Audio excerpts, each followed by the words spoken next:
Okay, we are here with Boomer. He just won our local. Congrats, by the way. So, show your deck profile, fam. Okay, this is my deck profile.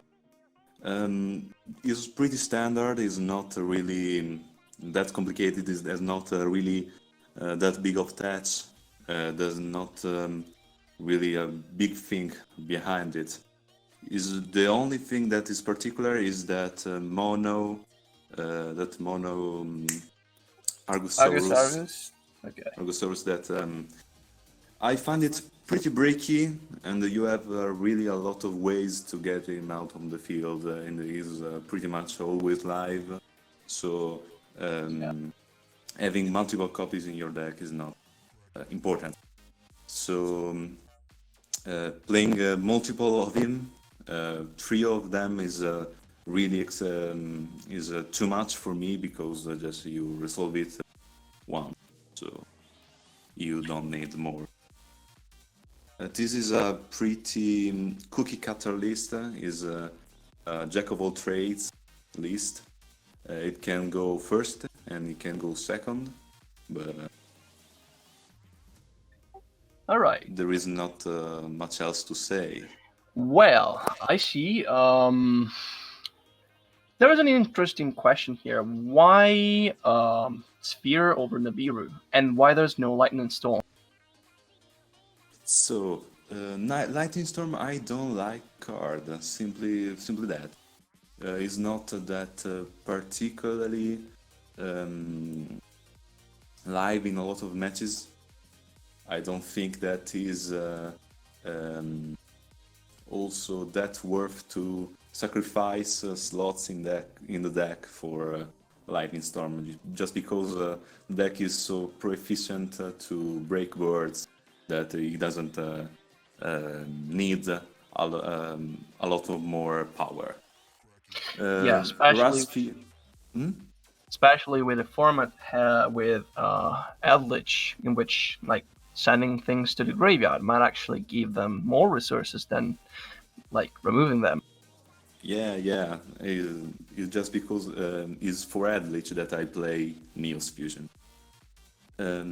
Talking about Rasphere, Rasphere is really more useful than Nibiru just because I play it against Adamantia or Adamantipator, or however you want to call it, just because they can summon Guardian. Guardian can negate your Nibiru, and but Rasphere cannot be negated, so you can use it freely.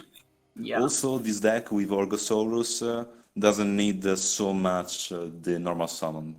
Before Argosaurus, you needed the normal summon. You depended on the normal summon.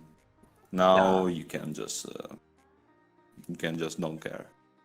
Yeah, I can definitely see the card being like really powerful, especially with three miscellaneous horrors, in which you just discard and do your combos freely because it gives you like protection. I see. How did the Rainbow Neos perform though? Rainbow Neos is a pretty interesting choice, just because every time I put it in the side, I won. I just won within is pretty overwhelming for the opponent. Just because it's so easy to make. It's really easy to make. Yeah, you can just go with your plays, eat all the negates, summon two monster. Your opponent doesn't have more negates to stop you. You just summon 45k beater. You shuffle all this field into this deck and beat face. Also, a really good, interesting fact is that Rainbow Neos plus UCT is exactly legal. So you can just summon Rainbow Neos, shuffle all the field, summon OTC, go face. Yeah, swing for the game. So how about the new synchro you guys got? It seems pretty interesting. How did it perform? The synchro is I in this tournament the Synchro Engine Halo has really underperformed. I never summoned him. I just never used him. Just I because see. I always go second. But I see. with my testing, is really good just because it gives your deck more proficient and more resilience to a longer game. Just because Trishula is really good, but when you go second, and when you go second with all the interruption, with all the negating, you cannot always summon him. I prefer using Ravenous Crocosaur just because it makes you draw. Draw 2 is really powerful. With this deck, you don't have really enormous amounts of Garnets, so you can afford to draw. With older version of Dino, with TK Dino, with the older build, drawing 2 was pretty risky, just because you played a lot of breaks. So now the breaks are really less dangerous to draw. So, how about DD Crow and Ash for hand traps in main? Like, did you consider any other hand traps like Impermanence? And, well, someone is also saying that Baldur's format is actually rather good. What do you think about the other hand traps in general? So I play these 2 hand traps just because I have them. This deck is a deck that I can afford. Is another reason that I don't play Nibiru and Lightning Storm, just because I don't like them, and also I cannot afford them. The other hand traps, they are pretty interesting. Impermanence, I don't really like it. It's pretty. Sometimes it's dead, sometimes it's not dead. I really don't like playing Impermanence just because I don't find it really useful, really impactful. I prefer hand traps that interrupts plays that are more resilient in the graveyard, can negate all the stuff that can start plays like Needle Fiber for Adamantia. Also, just because Adamantia is really explosive, but has few choke. DD Crow, I think that this card is really a meta breaker. Is a staple of this format, just because so many decks are resilient of the graveyard. So you can take out the resources from the deck. Another card that I consider playing is not hand trap, but it was called by Grave. But I thought that this deck going second, called by the Grave, was not that useful. I see. Do you wish you played any other card? I don't know, for breaking through the opponent's field? Yes, I thought about super polymerization, but in this format is not really that useful. Is more useful in a format that is not that dominated by non-dark targets. So super polymerization is not that good. As of 2 double evolution peel, isn't that heavy for the deck? Like, isn't it a brick already? Didn't you draw too many of them? Double evolution peel now is really good, I think. Just because I play so many hand trap and so many TKs, is not really that draw. I mean, I have also more targets in the deck than before, just because I play Dogruns and Pancratops. They are also an option to play with Double Evolution Peel. And I play 2 of them just because Drawing the one-off makes your Ergosaurus dead. And Orgosaurus is really, really good and is a must to break most of boards, to establish your plays, to make your grind game last longer. So you can really afford to lose the power of Orgosaurus. Okay, didn't you feel like overtext was missing from the deck? Like there were no matchups in which overtext you said, "Oh my god, I wish I had this card for this very specific matchup," or what? Yes. Overtex is a really strange card for me. It's really odd, just because a lot of time I find myself to struggle against a lot of decks just because I banish all my stuff. I banish all my Oviraptors, I banish all my babies, I banish my all my Michelinosaurus, so I cannot go on, and I lose because I lose all of my resources. But the problem with Overtex is that a lot of times is a brick, is a really, really dead draw.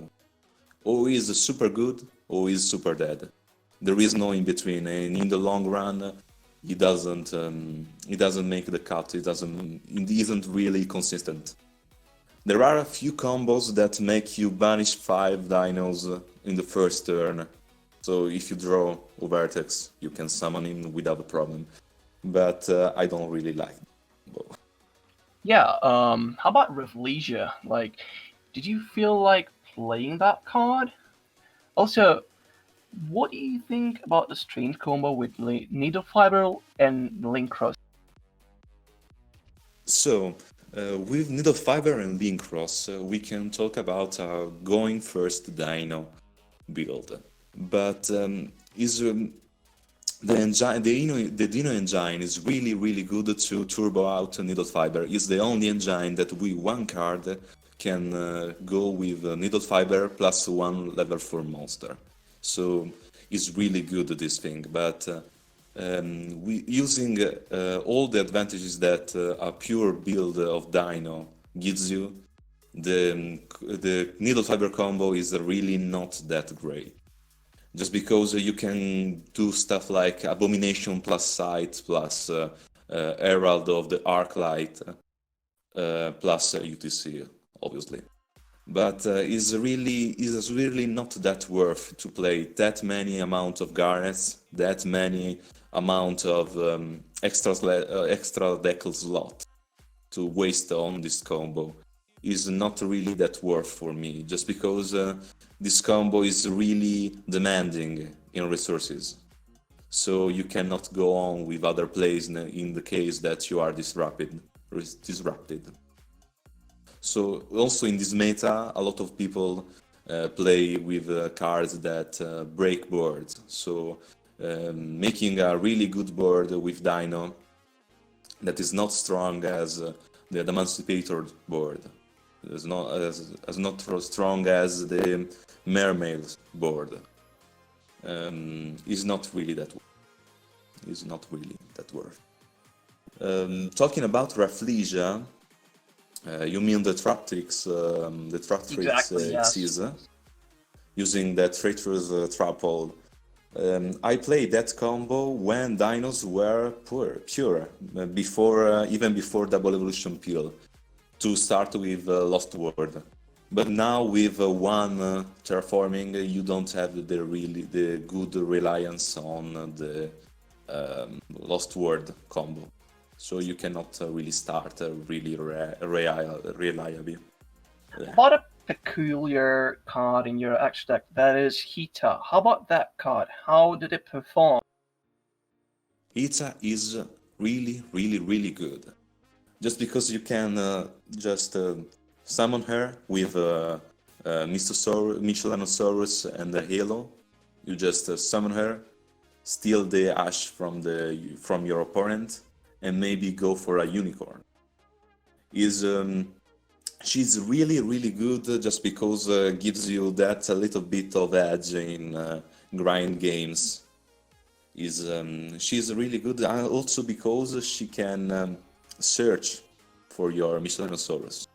I found myself surprisingly a lot to sit on my Hita and just wait for my opponent to beat her, to search, just to search that Michelinosaurus to go on with my plays.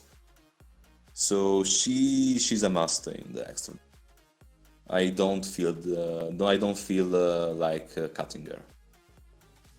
So did you think about playing any other rank 4 in the deck? Like, I don't know, Excited Knight, that is a thing. That could be really good at some specific time. I think that Excited Knight is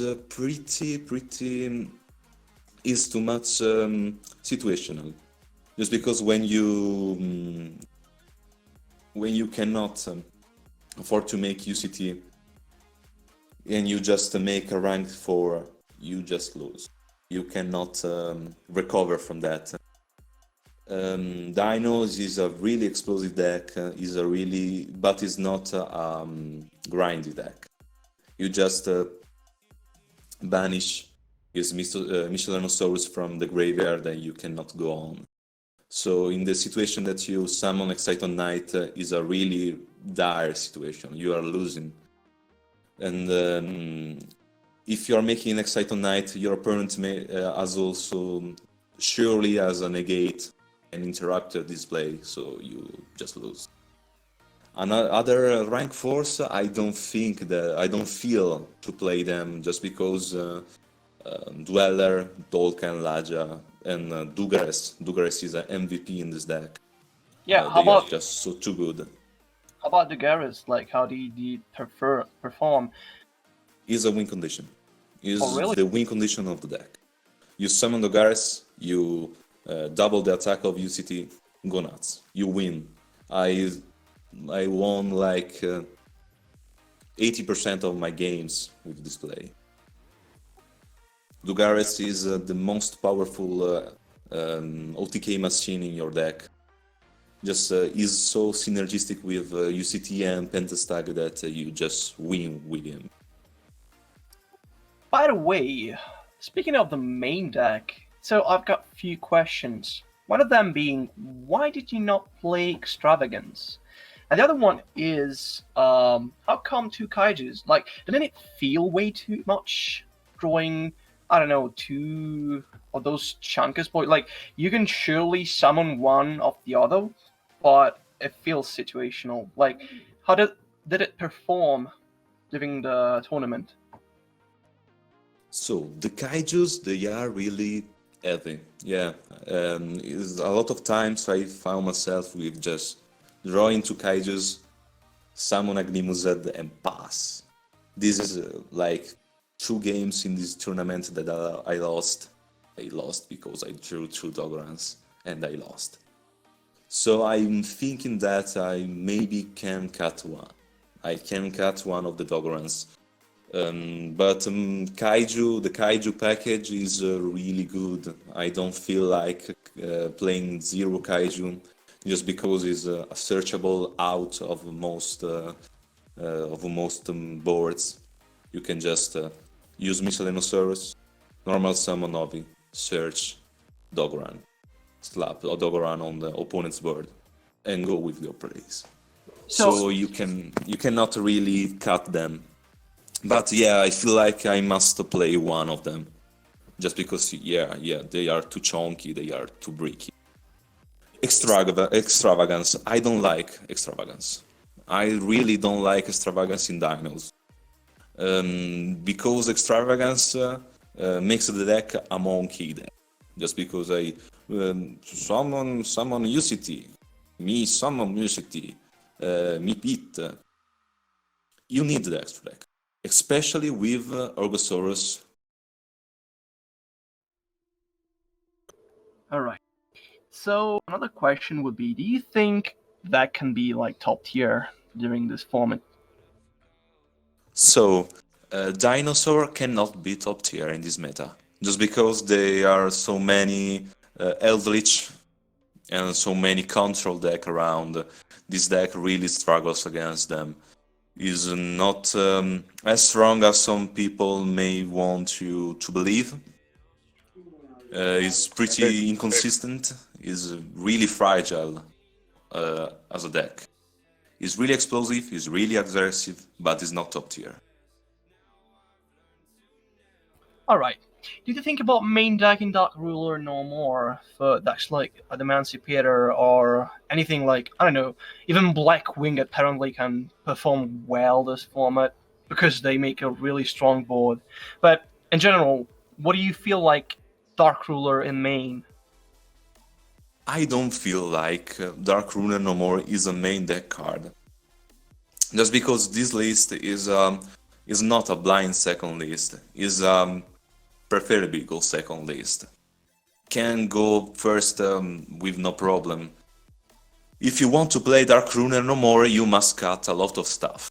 You must cut at least Eolo and also maybe one of the kaijus, like I said before, and maybe one of the entraps. But I don't think that is that really worth. Alright. Any last words?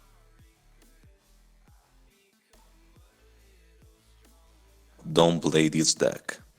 I don't want to get in the banned. Nice.